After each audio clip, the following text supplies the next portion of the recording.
tome asiento y descubra cómo la doctrina de Cristo es capaz de conmover cada célula de su ser. Ministerios ID les da la bienvenida. Mi nombre es Gabriel Arjona y en esta oportunidad escucharemos el escrito que lleva por nombre Deberes que preservan el matrimonio. Una reflexión de William Gouch en la que nos explica cómo conservar la unidad matrimonial a través de una vinculación amorosa que promueva la santificación y el respeto mutuo. Oremos porque el Señor obre en nuestros corazones a través de su siervo y sin nada más que acotar, escuchemos la exhortación del comentarista y predicador inglés William Gouch.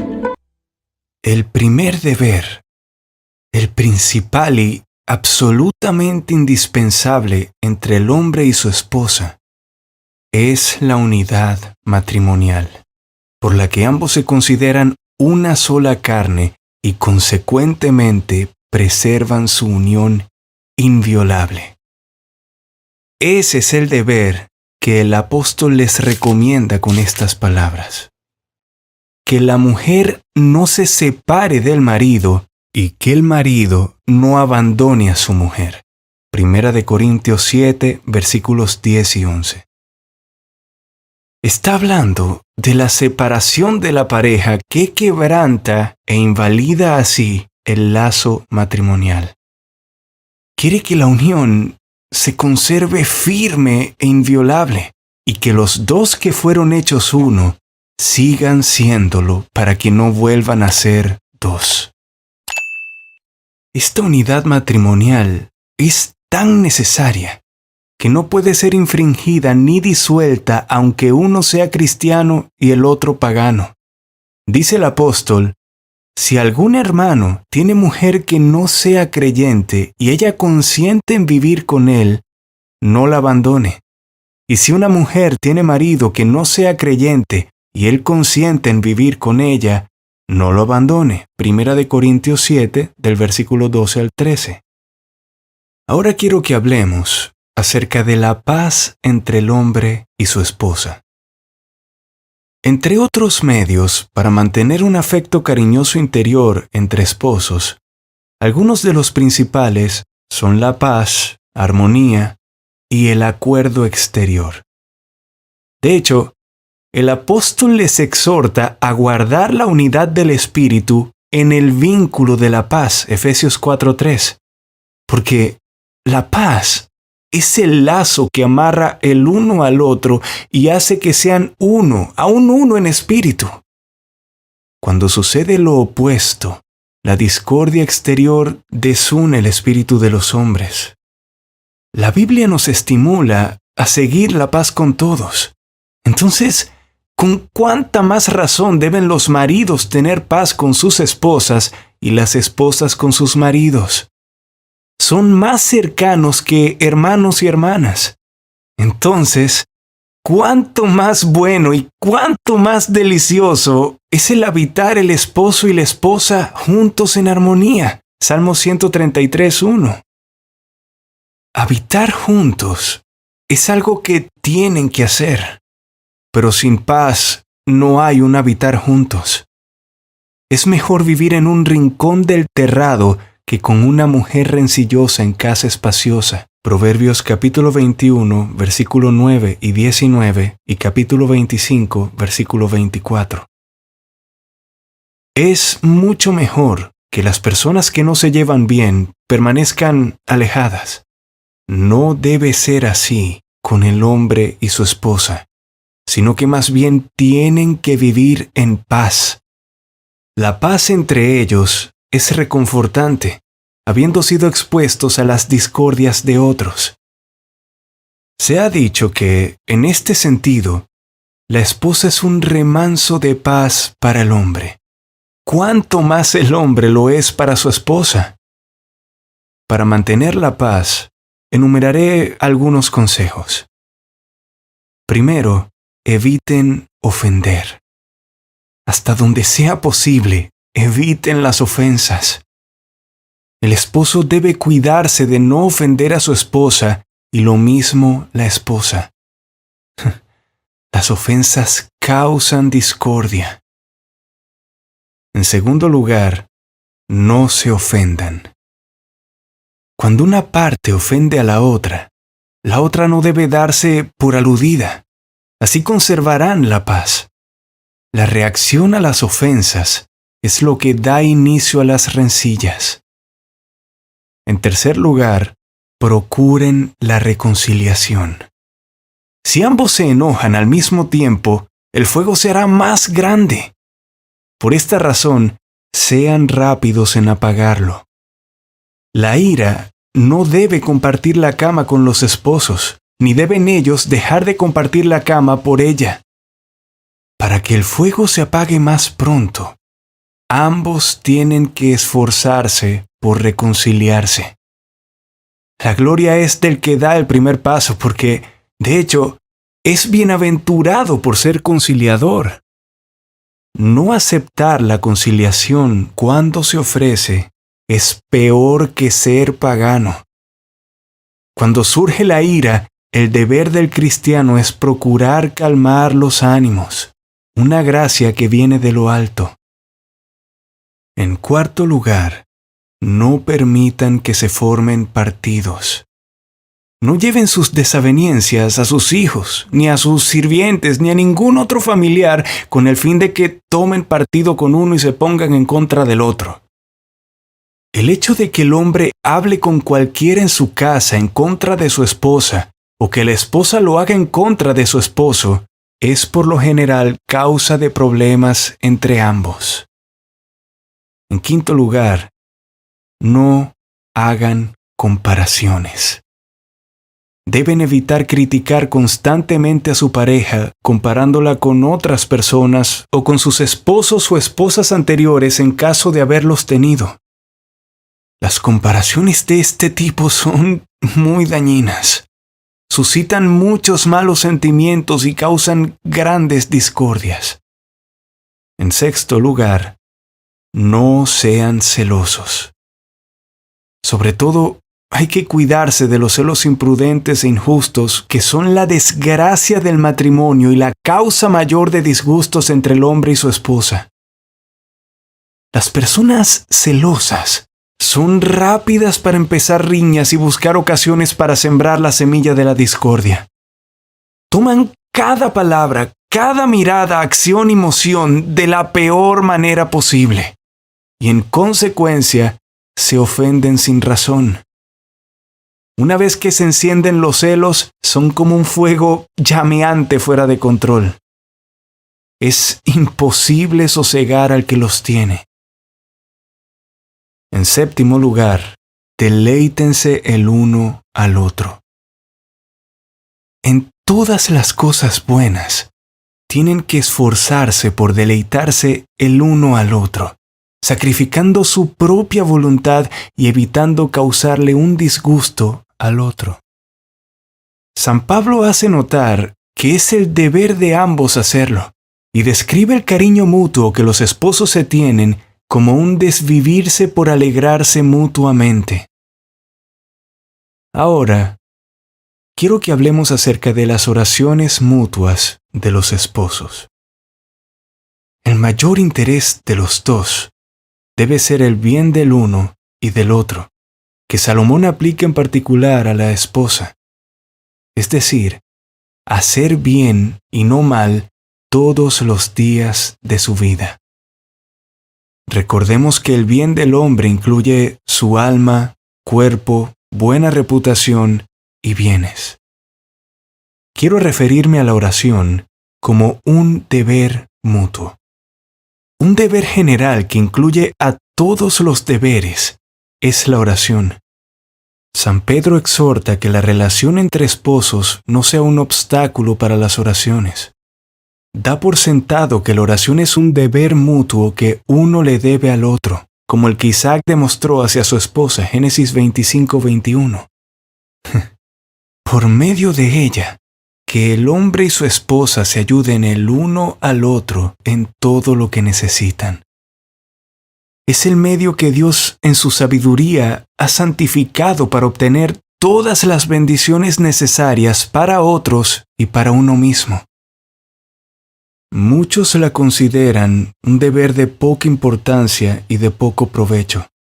Pero la verdad es que orar correctamente, en verdad y con fe, es difícil, pero sus efectos son poderosos. Es el mejor deber que uno puede cumplir para bien de otros y el que menos hay que descuidar. Ya mencionamos que Isaac oró por su esposa. Para demostrar el bien que le hizo a ella, nos dicen las Escrituras que el Señor lo escuchó. Así, ella, siendo antes estéril, por este medio concibió un hijo. Todos los tratamientos médicos del mundo no podrían haberle hecho tanto bien. Entonces, siempre, sin cesar, hay que cumplir este deber. Cada vez que los dos eleven una oración, tienen que tenerse en cuenta el uno al otro. Sí, y a menudo han de proponerse elevar oraciones, en especial el uno por el otro, ya sea estando juntos o separados. Esto último concierne especialmente al esposo, quien es como un sacerdote para su esposa y debe llevar los ruegos de ella a Dios cuando están juntos. Ahora, pasemos a considerar las cosas por las que los esposos y las esposas orarán solos. Hay varias bendiciones necesarias por las que los esposos y las esposas deben orar, y que tienen que ver solo con ellos dos y corresponden ser mencionadas en las oraciones privadas entre ellos. Algunas son las siguientes. Primero, siendo ambos una sola carne, tienen que ser también un solo espíritu, para que sus corazones sean como uno, entretejidos por un amor matrimonial auténtico y espiritual, deleitándose siempre el uno en el otro, siempre dispuestos a ayudarse el uno al otro y listos para cumplir con buena voluntad y alegría todos esos deberes que el uno le debe al otro. En segundo lugar, que su lecho matrimonial sea santificado. Siendo que es ordenanza de Dios, les corresponde cumplirla, manteniendo su lecho sin mancilla. No hay nada tan importante por lo que deba orar mutuamente el matrimonio, debido al calor de los apetitos de la carne que la mayoría tiene. Si no se contiene por medio de la oración, el mejor medio para este fin, puede suceder que el lecho sin mancilla sea mancillado y el hombre y su esposa puedan llegar a adulterar el uno con el otro. Como en otros casos, así también esto es santificado por la palabra y la oración. La palabra da una garantía y dirección para su uso. La oración lo sazona e igualmente lo bendice.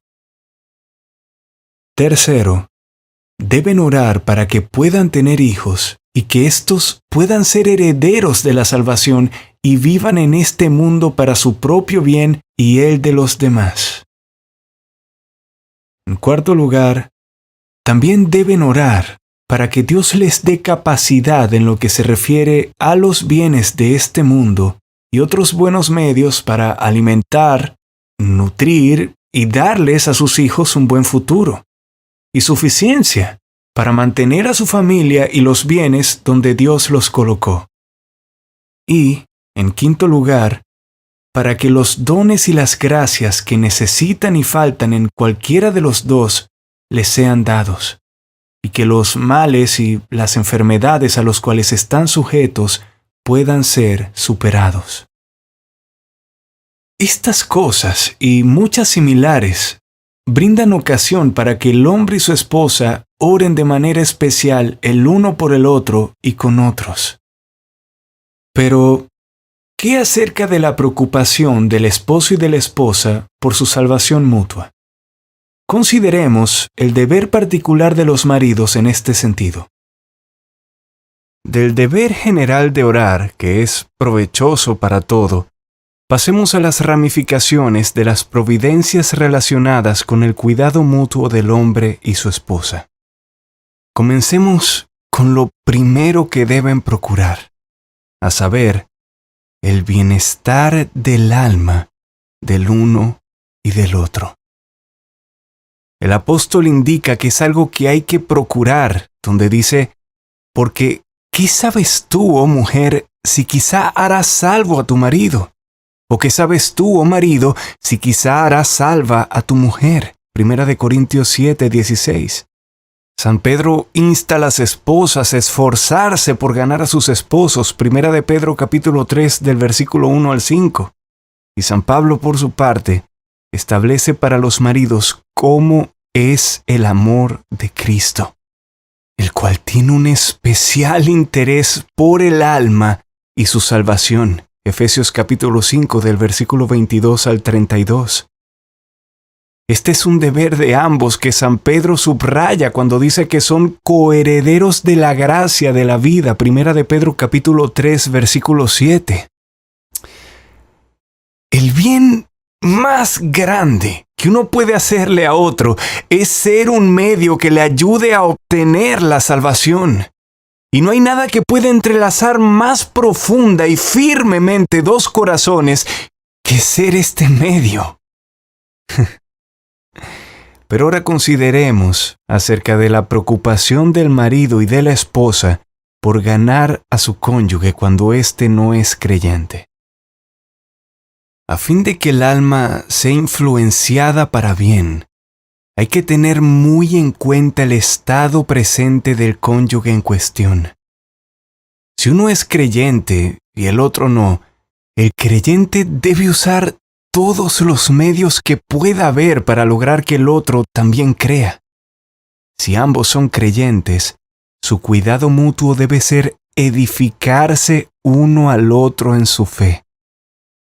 En primer lugar, es el sentir principal de la exhortación de San Pedro a la esposa creyente aquello que se relaciona a su conducta, a fin de atraer a su esposo a una fe auténtica. Ahora bien, si este deber es de la esposa, con más razón lo es del esposo, quien es designado como la cabeza y un salvador de su esposa. Con este fin, San Pablo aconseja a los esposos y a las esposas casados con no creyentes que vivan con ellos. Los medios de conversión son la mejor razón para amar. Le place al Señor dar esta bendición al esfuerzo del esposo o de la esposa por ser el medio de conversión de su pareja. El que se convierte amará entrañablemente al otro y bendecirá a Dios con todo su corazón porque han podido entrelazarse tan fuertemente. Ahora, ¿qué podemos decir acerca de la edificación mutua de esposos y esposas? Pues, escucha a continuación. El segundo deber relacionado con la salvación del alma es que ambos cónyuges creyentes se esfuercen mutuamente por edificarse el uno al otro. El cristiano le debe esto a los demás. ¿Cuánto más se lo deben el hombre y su esposa? La edificación espiritual mutua es el mejor uso que pueden y deben hacer de las coyunturas y ligamentos que los une. En virtud de esto, el cuerpo, concretamente el cuerpo místico de Cristo, crece con el crecimiento que Dios da, Colosenses 2:19.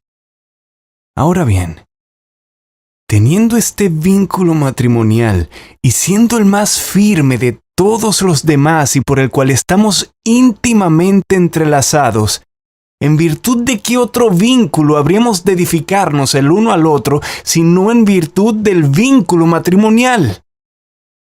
El hombre y su esposa deben prevenir el pecado de su pareja. Hasta donde les sea posible, es el deber mutuo de esposos y esposas prevenir el pecado uno del otro. Esto se hace evidente por lo que dice el apóstol: para prevenir que se engañen uno al otro, para que no los tiente Satanás. 1 Corintios 7:5. De estas palabras podemos arribar a esta doctrina general. Los cónyuges tienen que tener cuidado de protegerse el uno al otro de las tentaciones de Satanás, es decir, del pecado, que es a lo que llevan todas sus tentaciones. Pero resulta oportuno y vital que podamos evaluar algunas indicaciones para prevenir el pecado. Para un mejor cumplimiento de este deber, el esposo y la esposa tienen que estar atentos y observar en qué pecados han caído, ya sea el uno o el otro, o qué ocasiones se presentan que pueden conducirlos a pecar. Si ambos se irritan, y bueno, enseguida se enojan, y uno nota esto primero en el otro, el que todavía está calmado debería más bien sosegarse y con humildad y paciencia mantenerse tranquilo.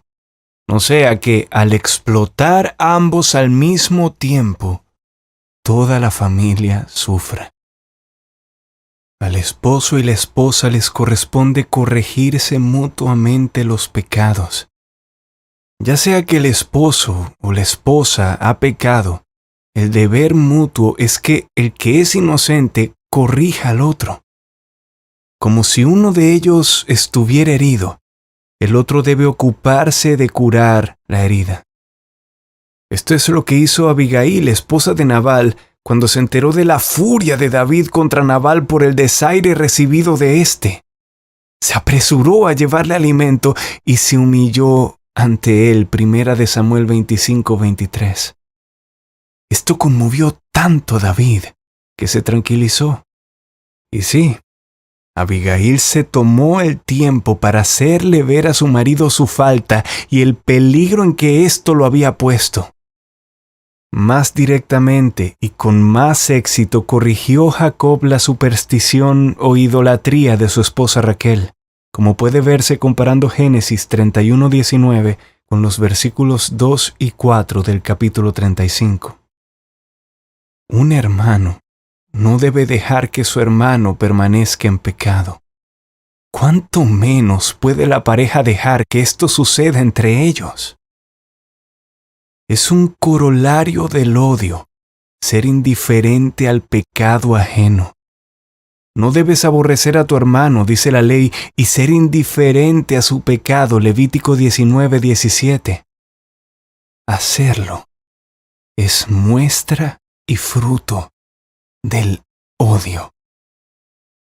Si un esposo viera a su esposa o una esposa viera a su esposo en medio del fuego o en el agua, a punto de ser quemado o de ahogarse, y no hace todo lo que puede para rescatarlo, no pensaríamos con razón que lo aborrece. El pecado es como fuego y agua que quema y ahoga a los hombres para su perdición. Este deber puede cumplirse con sugerencias humildes, expresiones concisas, mansas llamadas de atención y con la ayuda de un pastor bueno o algún amigo discreto y fiel.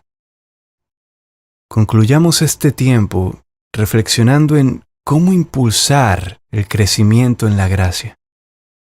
Este deber puede cumplirse de estas maneras. Número 1. Notando y mostrando aprobación por el comienzo y aún el paso más pequeño de adelanto en la gracia. Número 2. Conversando frecuentemente acerca de las cosas que les conciernen, haciéndose preguntas el uno al otro sobre el tema y contestándolas. Número 3. Poniendo esto en práctica y siendo ejemplos mutuos, siendo el uno para el otro un ejemplo constante de devoción. Número 4. Realizando juntos ejercicios religiosos tales como orar, cantar salmos, leer la palabra y otros. Número 5. Ejecutando ejercicios santos y religiosos en familia. Aunque este deber corresponde especialmente al marido, a la esposa le corresponde recordárselo en caso de que se le olvide y motivarlo a hacerlos si le faltan ganas. En este tipo de persuasión, nadie puede prevalecer mejor con un hombre que su esposa. Y por último, motivándose el uno al otro a concurrir a la casa de Dios para escuchar la palabra, participar de las ordenanzas de Cristo y a conciencia ser parte de todo el culto público a Dios.